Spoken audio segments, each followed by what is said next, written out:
বাংলাদেশ কৃষি ক্ষেত্রে এগিয়েছে, কিন্তু তা যথেষ্ট নয়। এদেশে কৃষকরা চ্যালেঞ্জ গ্রহণ করলে খাদ্যের স্বয়ংসম্পূর্ণতা অর্জন সম্ভব এবং বর্তমান সরকার ও প্রধানমন্ত্রীর পক্ষ থেকে প্রত্যেকটি উদ্ভাবনী ক্ষেত্রে কৃষকদের জন্য সব ধরনের সহযোগিতা থাকবে বলে জানিয়েছেন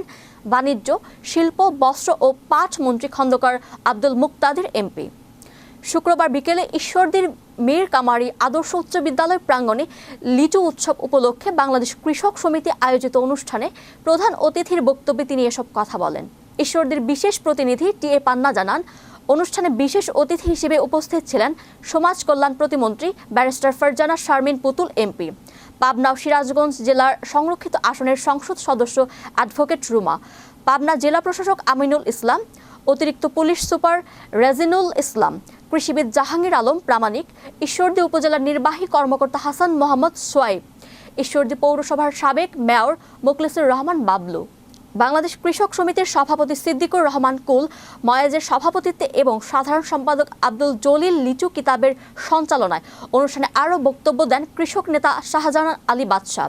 সাবেক চেয়ারম্যান আতিয়ার রহমান, কৃষক নেতা আবু তালেব, যুবদল নেতা সুলতান আলী বিশ্বাস টনি ও তানভীর হাসান সুমন।